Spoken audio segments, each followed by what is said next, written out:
evening, ladies and gentlemen, and welcome to Beer Blather 278 from Sacred Cows to Hamburger. What an incredible week indeed. From the handful of activist judges promoting judicial tyranny, to the mullahs' clear ambitions, nuclear ambitions, to the American mullahs seeking to impose their ideology on somebody else's children, to the paroles of hundreds of thousands of illegal aliens used by the brain dead administration to circumvent the law, to the subsidies on EV vehicles, no wonder Musk is upset, to sacred cows of the left have been exploding all over the place, leaving nothing but hamburger in their wake. Let's count the blessings and enjoy the moment. This is Saul Montes Bradley, the largest human repository of useless information from my golden cage in Florida. And with me, I hesitate to do this, there is Thomas Victor, the only living expert in World War One flamethrowers, and I should say, good friend extraordinaire from California. And I'm not just proud nosing the guy. He knows how long he's put up with my rants on the phone over the years, and it's become an increasingly firm uh, tie down to reality that I very much appreciate. I figure I'd say that once. I hope you heard me, Thomas, because there is no fucking way I'm saying this again. Yeah, I heard you. Okay. You mentioned California. Here's a little California tale. My eye doctor used to have two offices. One is 10 minutes away and one is an hour away. He just closed the one that was 10 minutes away. So in my last appointment, I had to drive an hour out to see him. It was I left after about 2 hours. It took about 2 hours to finish. And the radio told me that the freeway I used to get there was completely stopped, not even stop and go. It was completely stopped from where I would have gotten onto the freeway all the way past my house. So I figured I'll take surface streets that parallel the freeway. So I got onto my first surface street and it was under construction. So now I was in stop dead traffic with no way to go. Eventually moved slightly forward, took a left turn, figured I would move a little farther away. Every surface street that I wanted to go on was under construction with no visible people working on it. So eventually, what I did was I turned around and I headed toward the Pacific Ocean. And when I started seeing the Pacific Ocean, I got onto one freeway and I went way east and bypassed everything. Then I circled back and took a second freeway, finally a third freeway. And I had left home at 1 o'clock in the afternoon and I got home at exactly 9 o'clock at night on the dot. So I spent, it was a total of 6 hours on surface streets and avoiding freeways. Now, this is California. California is now calling itself the fourth largest economy in the world. I remember when it was the eighth largest economy in the world. I don't believe for a moment that it's the fourth largest economy in the world, given all the companies that have left and all the wealthy people who have left.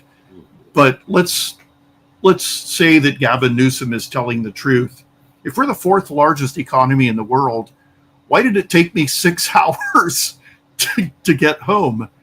I mean, What is it, like 40 miles? Yeah, it was like 40 miles to the doctor's office, and it took me 6 hours to get home. I had to head in the opposite direction until I could see the Pacific Ocean, and I was driving into towns that had the word beach in them. I don't live anywhere near a beach. Well, count your blessings. At least you didn't have to go through Tijuana. Say it again. count your blessings. At least you didn't have to go through Tijuana. I didn't have to go to Tijuana. What's interesting about my city is that about 90% of the traffic has disappeared. This city is 98% Hispanic, and 90% of the traffic is gone. But even with all these people self-deporting, you still can't get anywhere because the roads are destroyed. And if somebody stops and puts up their hood, both freeways stop in both directions, because watching somebody just sitting there with their hood up is the most fascinating thing anybody has ever seen in their life in this state. And so all the cars stop from beyond my exit all the way down to close to the ocean. And they're saying, avoid this freeway at all costs, because some of these cars have not been able to move for like 2.5, 3 hours. Yeah. Well, I remember many, many, many years ago when it wasn't so bad. Mm-hmm. And I had to go from Pacific Palisades to the office that I worked out of. I didn't work in the office, but I worked out of the office. It was in Westwood. Mm-hmm. And I would rather take the leisurely ride through Sunset Boulevard than take the highways. Mm-hmm. And some people ask me why, and I said, because here, number one, if there is a problem, for most of the ride, I have ways to get the hell out of here and find a different road. And number two, because the highway is always shit, and that was 40 years ago. Mm-hmm. I imagine it has only gotten worse, for what you tell me. Well, some of our freeways have potholes that are almost 2 feet deep. So you hit something like that at freeway speed, you're going to break your front axle. And yeah. When I was out there trying to find my way home and the sun had set, the sun was setting, I came to this area that it was a mall that was the size of a city. And the road in front of the mall was 8 lanes wide. And I told my brother this today, and he said this was like a $140 billion investment by the city that they made right when malls started to die in California. And so it's not the largest single building mall in the world, but it's the largest area taken up by department stores in the world. None of them are physically connected. So that was another stupid idea, because one of the benefits of the mall is you walk in one door and then you're in one giant building and you don't have to go out again. In this mall, the size of a city, you go to one building and then you have to exit it, and then you have to walk like half a mile to the next one. And wonderful. In the scorching heat or the pouring rain. Exactly. And yeah. The architecture is that green colored glass that every building has this weird faceted look made from green colored glass. And the malls in California, there's a mall that it was actually used. They filmed the outside of the mall in the movie Back to the Future. It's called well, I won't.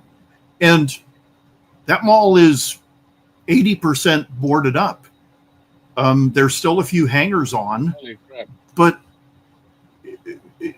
I was just thinking about this today. There was a survey in which movie studios said that theaters are only going to last another 20 years tops. And they said that theaters never recovered from the COVID closures. They're already going down the drain. But the COVID closures, I was just thinking back about that era where here in California, they were making PSA saying that you need to stay in your house.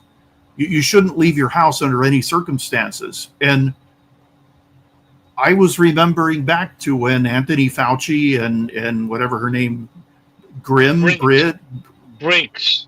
Bricks. They were saying that only people with the comorbidities need to worry about this. And then suddenly COVID was the worst thing that ever happened to the human race. And Yes. I'll be damned, there are still Californians who wear masks to this day out in the middle of parking lots where the nearest human being is half a mile away, and they've got their dutiful little mask because they're terrified of COVID still. Oh, I'm so very glad they're doing that, because I spend most of my life trying to avoid imbeciles. And it Yeah, helps so much when they put on the mask. Because then, I don't have to guess. I just avoid that idiot.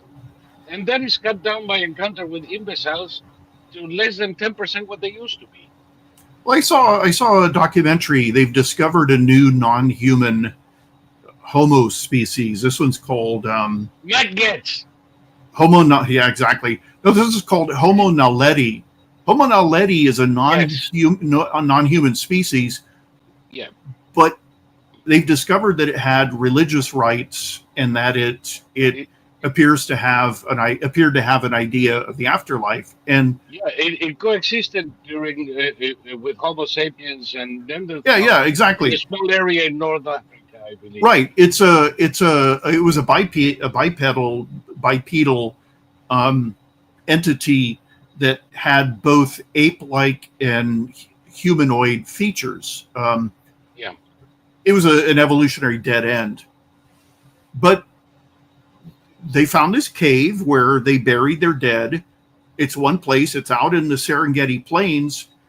And one of the archaeologists standing in the Serengeti Plains was wearing a COVID mask. And I just thought, you're out in the Another Serengeti. genetic dead end. What's that? That's another genetic dead end. Exactly. I mean, Capture this picture. A genetic dead end meets another genetic dead end. well, it was just ridiculous. This is an archaeologist, a scientist, wearing a mask that Fauci himself said will not keep you from getting COVID. The mask was just a sign of dutiful obedience to the government, Oh, and virtue also, signaling and nothing else. and exactly, there's that. But you mentioned Matt Gaetz. Oh, poor Matt Gaetz. Matt Gaetz. There was a reason why he quit. A non-homo subhuman. Well, as you pointed out, his ethics report is out, and it doesn't look good for him. Yeah, think. The good news for him is that I think the statute of limitation already applies on some things, like statutory rape. This guy was every bit the low life that we thought he was. I never liked him. We never did. Remember that I was willing to compromise Mhm. with Tulsi Gabbard. Well, at least she can do limited damage there. Even no vaccine moron from New York, but Matt Gaetz, when he was proposed, all I could think of is what the fuck is going on? And I'm so glad he never made it, because it would have been a major blow for the administration if that imbecile had been in the cabinet. Well, see, as you know, of course, politics plays a role in the choice of various secretaries, Hmm. and so Matt Gaetz was up for a position in the hopes that the people who think of him as some kind of maverick of common sense and morality would feel more positive toward Trump. And Matt Gaetz, okay, what's his name? 1984. Orwell said that by the age of 50, everyone has the face he deserves. And Matt Gaetz does. He does. And Yeah, he's the twin brother to Laura Loomer. well, I saw him on a podcast wearing a baseball cap, and it didn't work. When you see J.D. Vance wearing a baseball cap, it works. Okay. Trump is Trump, and he can wear a baseball cap, and it works, but only because he's Trump. But Matt Gaetz wearing a baseball cap didn't work, and he was trying to be just an ordinary, everyday guy with that metrosexual, incredibly pampered face. And I mean, I never liked the guy. He gave me bad vibes, and I'm generally correct when I don't like somebody on sight. Sometimes you can read a book by its cover. Sometimes the cover tells you all you need to know, man. Yeah. It's like every axiom in pop culture. It's not correct. Sometimes you take a look at the wax face of Laura Loomer, and you know you're in the face of a fucking lunatic. You don't need a second look. Matt Gaetz looks like a steak oil salesman. He's got the face of a grift. Well, he also spoke like one. Everybody praised his ability to rip apart this, that, or the other person. But there was this odd used car salesman quality about him that you don't see in other politicians. You don't see it in Trump, for example. No, you didn't even see it on the greatest used car salesman of them all, Biden, who didn't look as much the one as Matt Gaetz. And by the way, since we're talking about sacred cows, that sacred cow of the alt-reality right is just become Hamburger. Yeah. Hamburger patties. He's gone. After this one, he's not coming back. The other two I'm sorry. Yeah. No, please. The other two. The other two that I hope are not coming back and become hamburger patties are Rand Paul and Thomas Massey.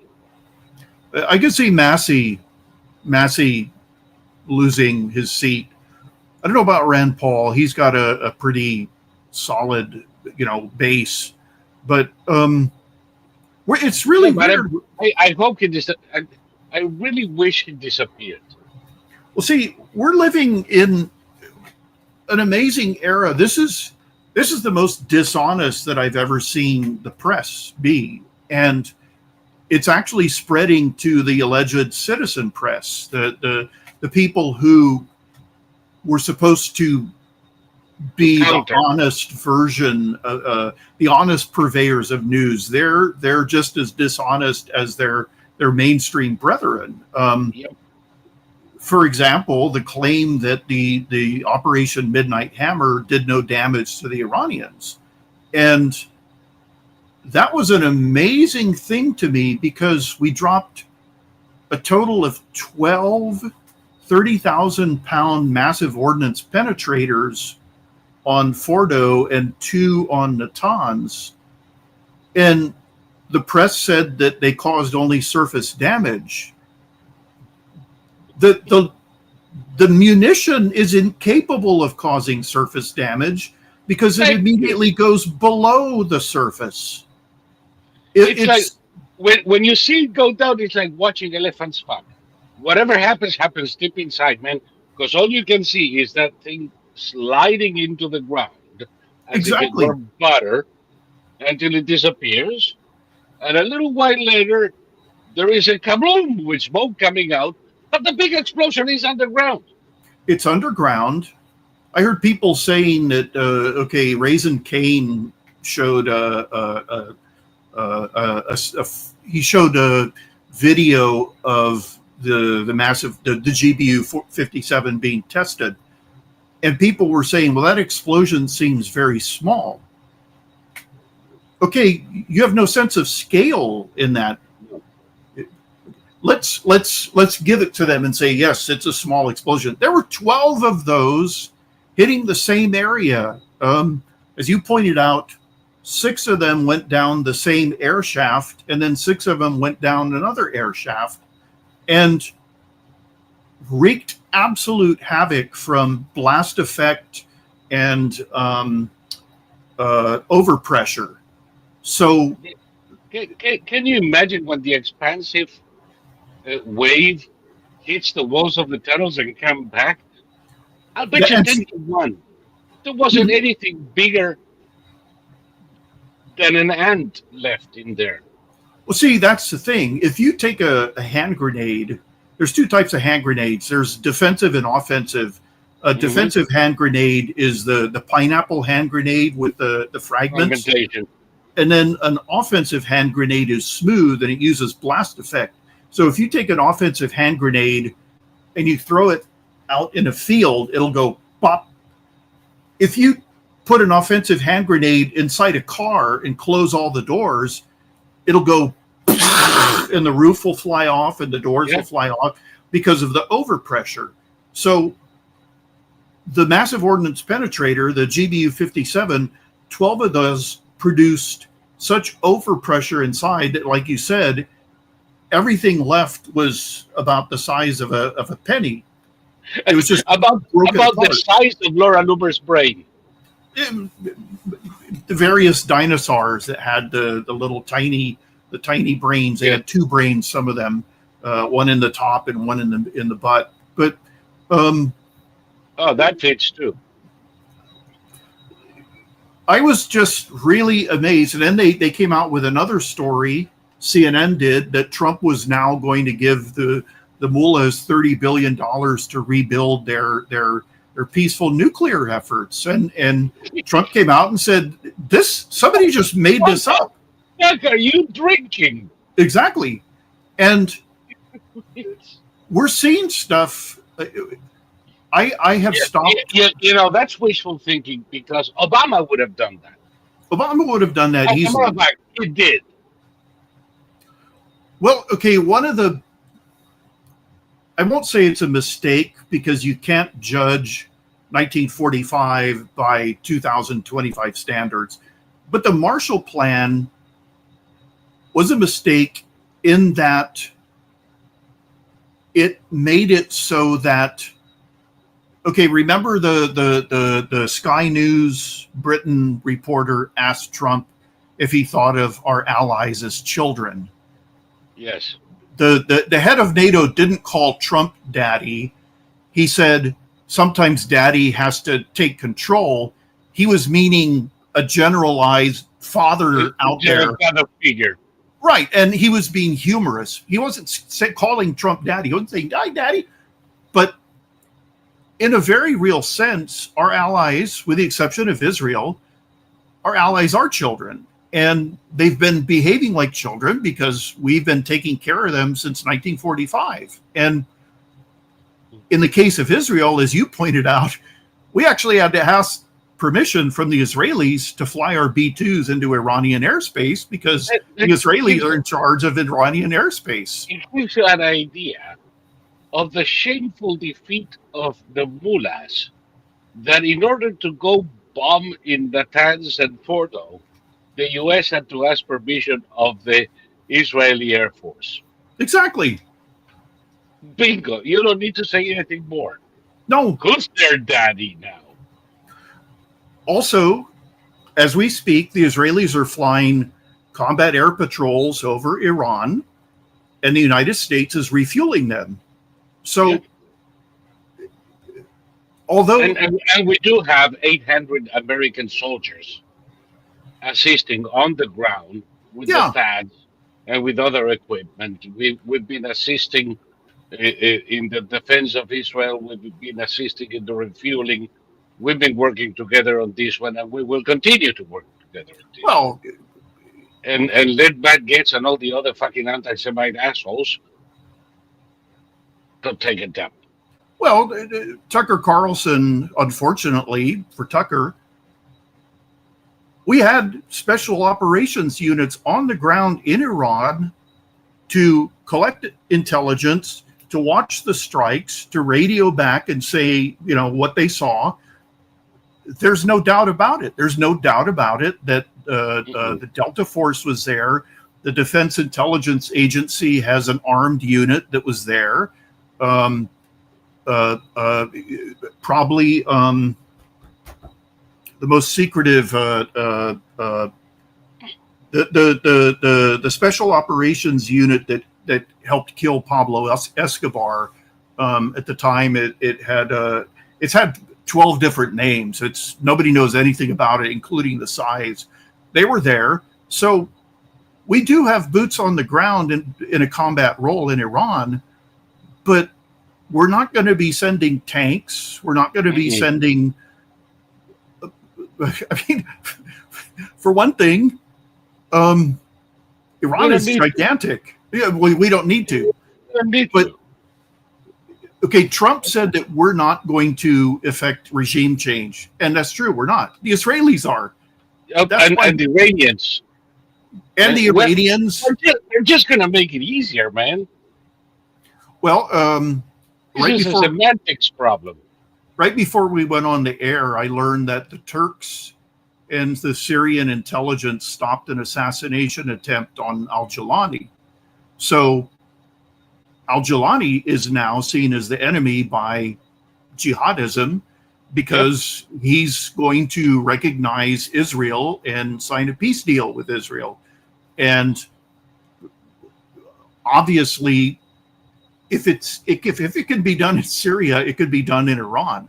No, there's no doubt whatsoever. Frankly, the Iranians, the al-Jilani has essentially deprived Iran of its most important ally. Mm-hmm.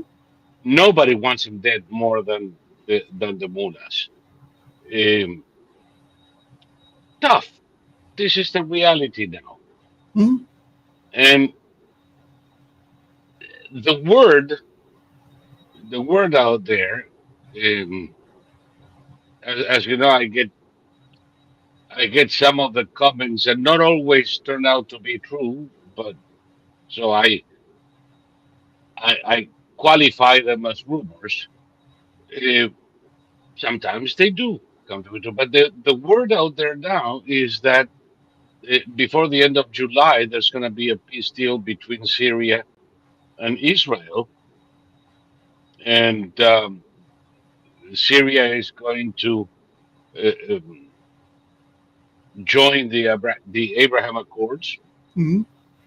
Israel is going to leave Mount Hermon, mm-hmm. and they're going to create a peace zone in the Golan Heights.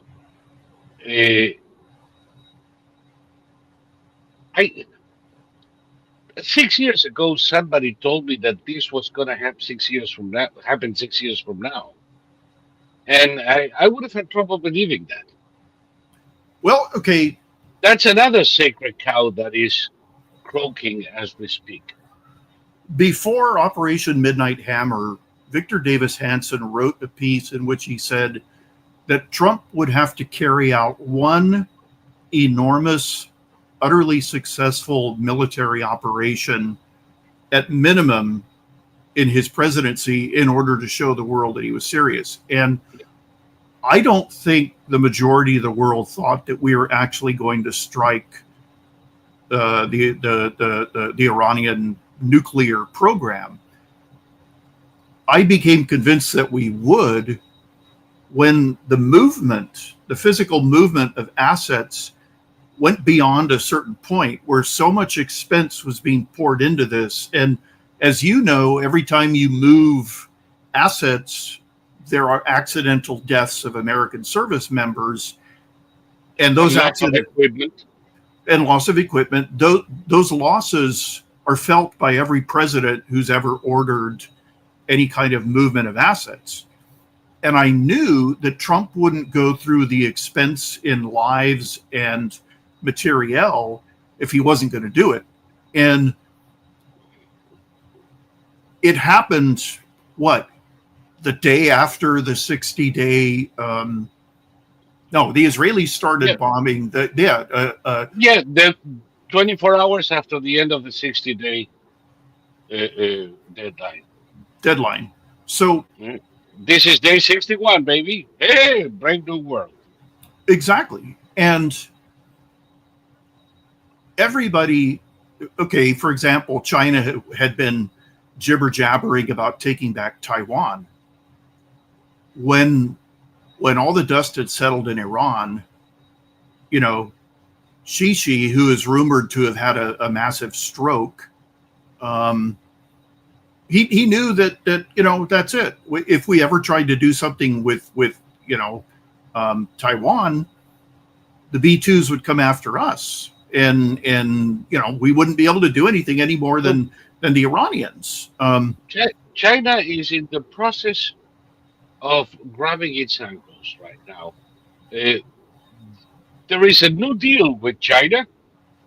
In the new deal, China maintains its 10% tariffs on American products, but accepts, without further discussion, 55% across the board tariffs from the US on Chinese products. They're also releasing all of the rare earths and promise never ever to use a material resource as leverage again. They're surrendering across the line. And as you pointed out, the head of NATO, for the first time, is saying that the Ukrainians could win this war militarily. And I'd like to point out, you and I have pointed this out multiple times, the one exceptionally brilliant thing that the Ukrainians have been doing since the beginning have said, oh, we suck. We don't have enough men. We don't have enough weapons. Help. We're losing. That's all deliberate disinformation used to cover up what the Ukrainians have actually been accomplishing.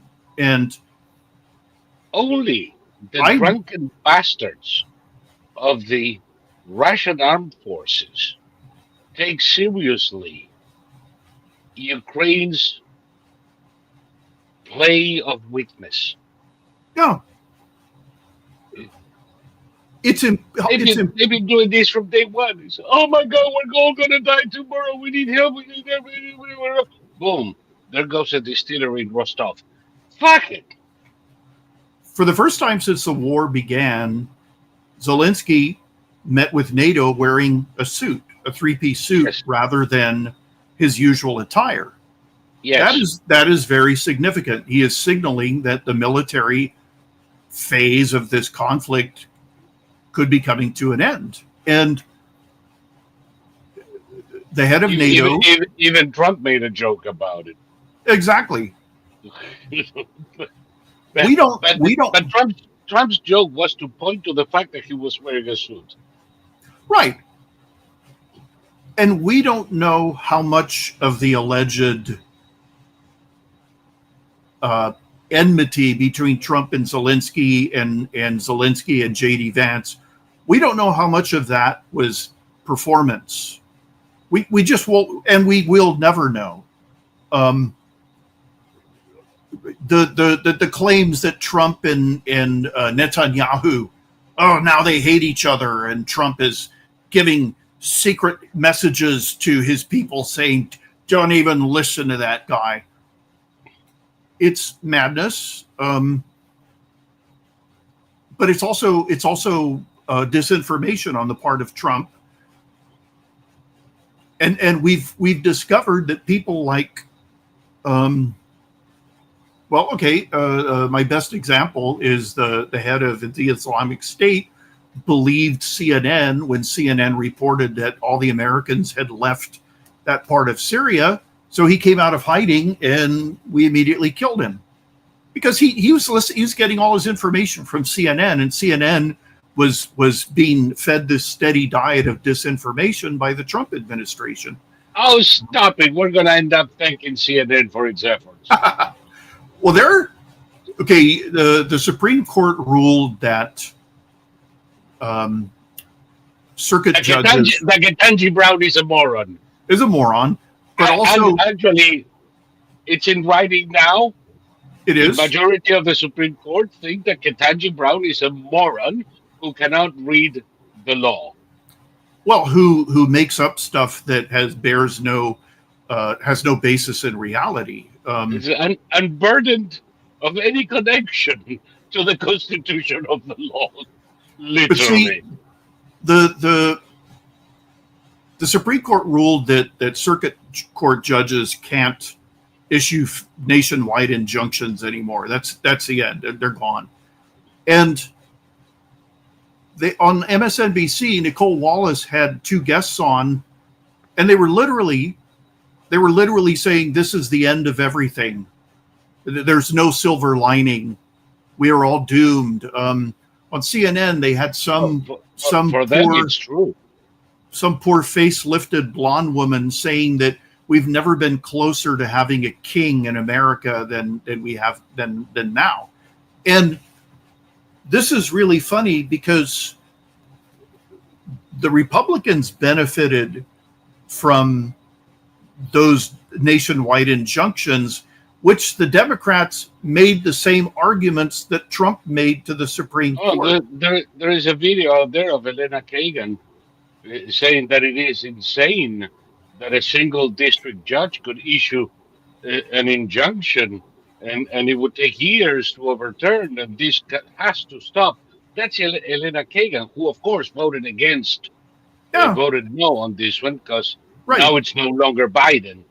right. But And it, even these though fucking hypocrites, they're screwed. And no kings, but they have no fucking problem having a king magistrate. well, that's the thing Ketanji Jackson was arguing for an authoritarian judiciary, that essentially there would be hundreds of circuit judges who had the ability to rule like kings. And even though our side did benefit from that in the past, it's time to junk it all. It's all been junked, and finally, we're returning to a state in which the rule of law matters, the real rule of law, not the Yeah. politicized rule of law. And if you don't like the president's actions, there's always elections. That's your remedy. Yeah, exactly. If you don't like what's going on, you elect people who will change the law. Yeah. And if there aren't enough people on your side, then tough. That's the way the system works. Yeah. Okay, in New York, this new darling of the left, he's a Muslim Indian from Ghana. Malage, stronzo. Stronzo di Well, un cane, coglioni. He's announced race-based taxes, that white people Yes. will pay higher taxes in New York. And okay, And black people will go to separate, more expensive bathrooms. exactly. And Eric Adams is going to run as an independent. Cuomo is going to run as an independent, and the Republicans are going to run Curtis Sliwa. So those three are going to split the vote, and this imbecile is going to be the next mayor of New York. And you're going to see. My brother Tim told me that Tim is really into real estate. It's one of the things he invests in. In New York, the richest New Yorkers are already 3/4 of the way through selling all their holdings in New York City and leaving. Mm-hmm. So if New York goes ahead and elects this guy, they're going to lose the last wealth that they had in the city. And of course, if they elect a little shit from the Muslim Brotherhood to be their mayor, they deserve whatever happens. Absolutely. And in 1975, I believe it was, Jerry Ford told New York, and I quote, "drop dead." Yeah. When New York went begging for a package to save it from bankruptcy, it was, believe it or not, in far worse shape than it is now. Well, you know what? Drop dead. Yeah. And maybe, just maybe, from the ashes of this city, a new rebirth, like it happened in the late 70s, early 80s, will come up when people can buy a building on Fifth Avenue for $10. It's really interesting. There's a very great romance film called Simply Irresistible, which was made in 1999, and it's about Hmm. a female chef, and she's a nobody, but she's the world's greatest chef because she puts all whatever dish she makes has her own emotions in it, and if you eat her food, you feel the emotions that she felt when she was making this dish. And the culmination of the movie is that she's been she's replaced a 4-star French chef at the grand opening of the what's going to be, it's being billed as the greatest restaurant that ever existed in New York City, and the guests are all from the New York Times, Variety magazine, all these. This movie was made back in the day when all those institutions had so much gravitas attached to them, and then you look at the New York Times today, and it's this pathetic laughing stock. Variety magazine, the New Yorker. There was some Vogue magazine. The editor just quit after 37 years editing the magazine, and so like now they're rudderless. Um, Eh, Listen, I once subscribed to them all. yeah. I had subscriptions to U.S. News and World Report, Time, Newsweek, the New York Times, the Atlantic, the New Yorker, all of them. The last one I canceled was the New York Times in 1994 Mhm. because by then they had all become useless propaganda rags. There was a time long ago, far away, where many of these magazines had some of the best writing in the country. And some of our best novelists and writers and essayists would publish weekly articles in there. And that alone made it worth it. it I lasted a little bit longer with the New York Times because of a column by William Safire, Mhm. who had a political column in the op-ed on the daily edition, and a little column called On Language at the Sunday magazine. That was a magnificent little piece every week on the English language and its proper use in the Americas, done with a sense of humor that very few could live up to emulate. But the thing is that all of that good writing eventually disappeared, Mhm. and all that was left was, the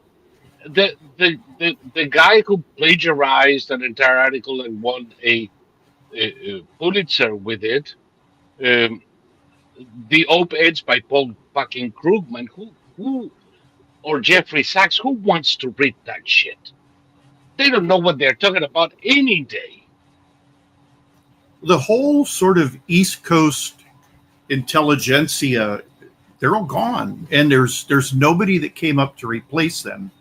There was some Ocasio Cortez had a beef with some other politician, and she said something along the lines on Twitter of never get into a fight with a Bronx girl because we fight dirty. He said, if you're from the Bronx, A fucking bitch is from Westchester. how come you're in my Westchester yearbook? And here's the picture of her. Yeah, She grew up in Westchester. She's not from the and Bronx. Huntington Park. But we knew this when she first appeared. Yep. She is from an upper middle class family, very well to do, who lived in one of the poshest neighborhoods in New York State, certainly the higher tax neighborhoods. Uh, and what is this idiot pretending to be a Bronx girl? She wouldn't have survived 10 seconds in the Bronx that I knew. No, of course not. Not And 10 fucking seconds.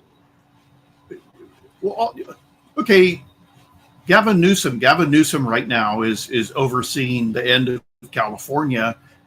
And what does he do? All he's talking about is when he was in 7th grade, that was the first time somebody called him new scum. And so it's called trauma dumping. He's talking incessantly about the first time he was called new scum, when he was 12 years old. And it's like, okay, you're watching everything, the giant fires that wiped out entire ritzy neighborhoods. They're never going to be rebuilt. The estimate was it's going to take 10 years just to clear the permitting program, and that's happening. That's happening. It's not going to happen because it's in 10 years. You will not have a green light for all of the vacant lots in Pacific Palisades. No, it's going to take longer than that. It's not going to happen. No, it's not going to happen. And the thing about Newsom and the mayor of New York, or of Los Angeles, Karen Bass, their voters, Californian voters, are in love with them. They are in love with Newsom, and they are in love with Karen Bass. And how can that be? What kind of sickness? Well, it's the thing. It's like the man in his 50s who's deeply in love with a stripper, and the stripper is milking him for every penny he's ever had. Yeah, but please don't say stripper and Karen Bass in the same sentence. It's going to leave a mark on my psyche. Well, I mean, it's the woman is stupid, ignorant, and ugly. What's there to like? That's why they're in love with her. Leftists today hate physical attractiveness, which is why you have these utter freaks on TikTok, these physical horrors, and they're being held out as the exemplars, the standards of beauty to which we should all hold ourselves, and their monstrosities. And so Karen Bass her voters are in love with her. People are still in love with Maxine Waters. Look, have you seen her lately? She looks like a special effect. It's incredible. Dead woman walking. Yeah. She looks like a fucking corpse, and she looks like a mostly putrid corpse. Yeah, and I don't know. It's all of this is beyond explanation, but it's having no impact on Trump. He's winning. The horrifying damage that was going to happen because of tariffs never materialized. Remember that. Remember when I used to tell people here, don't worry about this shit. Tariffs are not going to. No, tariffs are not going to bring in inflation. No. They're not. If you think that a 10% at most per pound tag on Mexican tomatoes is going to change anybody's life, particularly since the cost of transporting those tomatoes is going to drop so much, it's probably going to be cheaper at the supermarket with the tariff than it was without it. Now, all of a sudden, we have the tariffs. We're getting $500 billion coming in straight into the treasury without any American asshole bleeding. There is no inflation. The markets are in record highs. And we still have high interest rates, by the way. The moment these sons of bitches at the Fed do what they need to do and start dropping interest rates, this thing is going through the ceiling. Mm. What we're doing right now is agitating a champagne bottle. When we finally pull the cork, this thing is going to erupt like a volcano. The talk, for instance, one more, speaking of sacred cows, Ah, and this makes Elon Musk and Rand Paul look like fucking imbeciles. I'm sure they know better, but they have other motives. I believe Elon Musk's motive is that in the big beautiful bill, they phase out all subsidies for electric cars starting January 27. Oops. Mm. And it phases out all subsidies for solar panels and batteries for solar panels. So all of a sudden, there's going to be a big hit that crony capitalists making solar panels and electric vehicles are going to suffer from. So I understand his animosity. Uh, the other idiot, Rand Paul, I don't know why, but both say that the BBB is going to raise the debt. We need something that doesn't raise the debt so much. Not only it's not going to raise the debt at all, it doesn't. There isn't a single fucking dime in the BBB of new uh, uh, uh, uh, expenses. It will reduce at the end of 2 years our debt from 117% of GDP to 97% of GDP. Hello? So what they're saying is not only not true, it's the opposite of truth. It's worse than a lie. Well, okay, when I was circling all of Southern California trying to get home, I'd never seen more Teslas in my life. And what people don't know about Teslas is that they're exponentially heavier than the average internal combustion engine car. Yes. And they're absolutely wrecking the freeways because they're so Oh, heavy. yes. It's Yes. as if you increase the traffic of 18 wheelers by 800% or something. Right. And when you okay, here in California, Now add the air you breathe. Now add the solids in air, product of those tires that have to carry a vehicle 6 times heavier. It yep, increases pollution from tire uh, uh, uh, dust. dust 20-fold. So Yeah, we get worse air. We get to spend a shit ton of money just to keep the highways operating properly, and we get to pay money to the asshole who's using, who's buying this vehicle. It's insane. and in No matter how you California, look. and in California, there are, for all intents and purposes, no chargers. And if you plug it into your house, then it puts a strain on the grid because the grid dates from the 1930s. So Yes, if it doesn't burn your house down.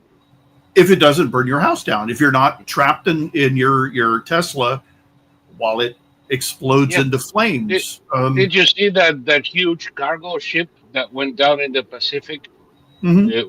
with a full load of electric cars from China? There was a fire on board, product of the batteries of the electric cars it was carrying, and the whole thing became an uncontrollable blaze, and it went under. I hope all of them do. It went under at it's the ship is now 16,000 feet underwater, Mhm. and they're gonna monitor it for pollution. Well, Yeah, it's the Pacific. The solution to pollution is dilution. That shipload is not going to do enough to contaminate the Pacific. I'm just curious Yeah. depth. Yeah, the Titanic. The Titanic is at 12,500 feet, and this boatload of Chinese electric cars is at 16,000 feet. Yeah. So So bye bye.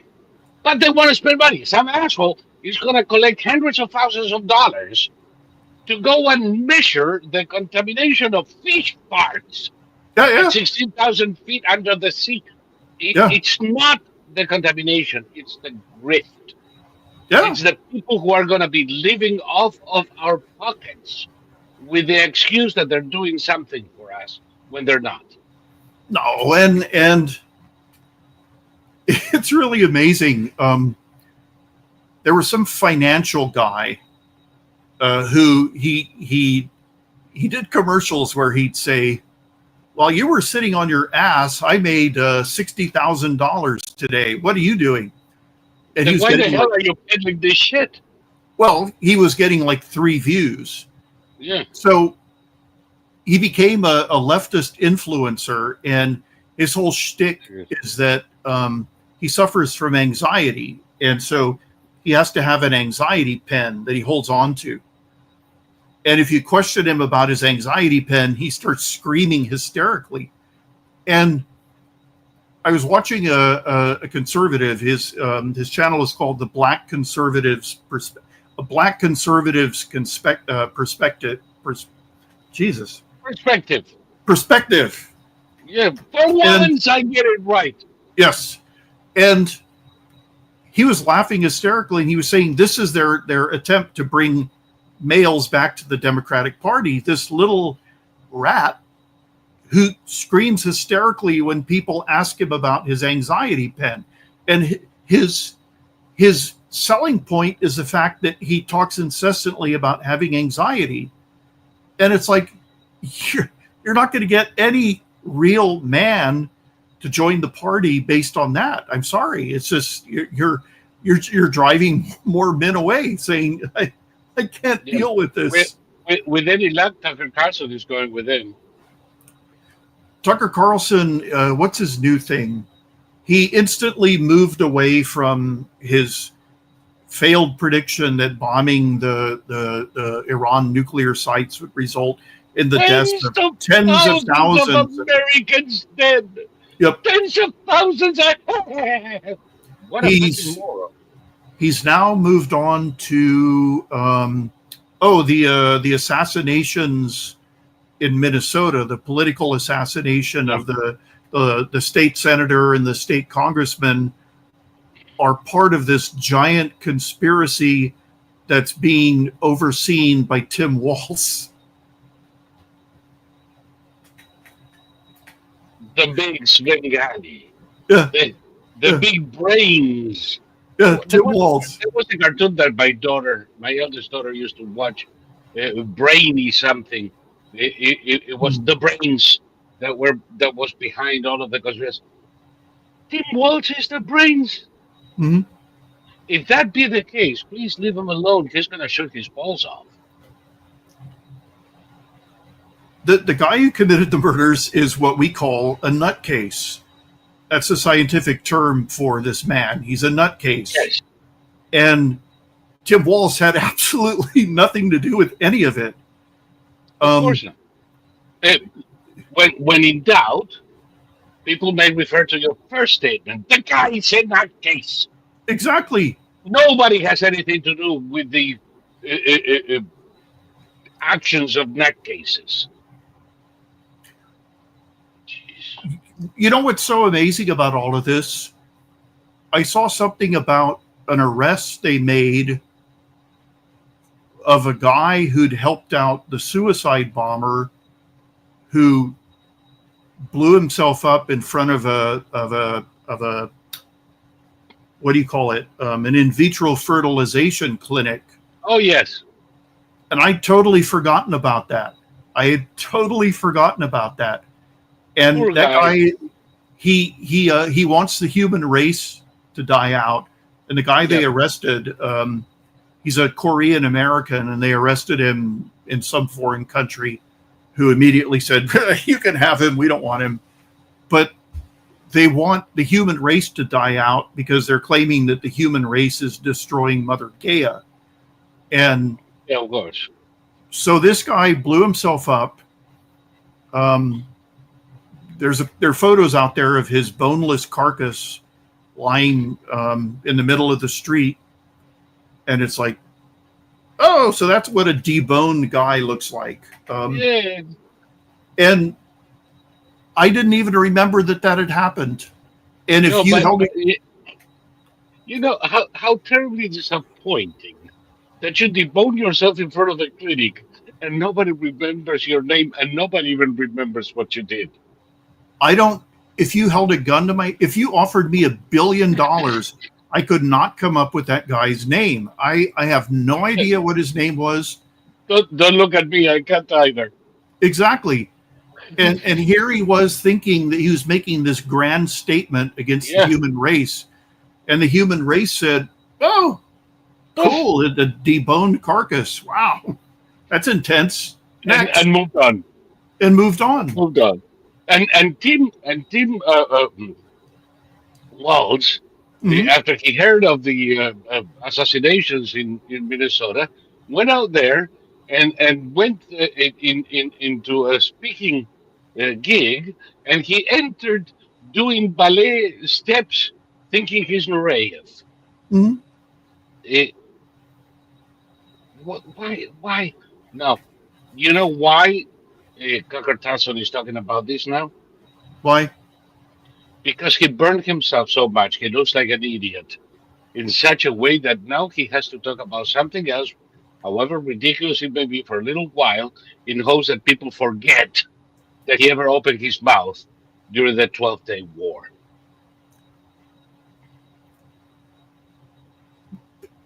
I saw a documentary about the bombing, the 30-year anniversary of the Walter P. Murrah terrorist bombing in Oklahoma City. And what I didn't know was that there was a reporter who recorded over 60 hours of content with the bomber. And we've seen the pictures of the guy standing straight and tall with his crew cut. You mean McVeigh? Yep. And Timothy McVeigh, yes.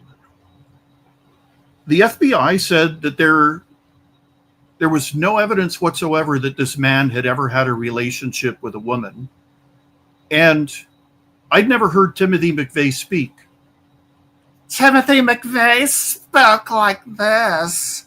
He was talking like this. And He was the guy who got the wedgies. he was exactly that guy. He was known in school as McNoodle. Yeah, spend most of the days inside the locker room. Right. Inside a locker. And he said they were interviewing parents there were 19 toddlers who died in that explosion, and they were interviewing a parent, and McVeigh's message was, shut the fuck up. You're not the first parents to lose a child in a war. But he said it, shut the fuck up. You're not the first parents to lose a child in a war.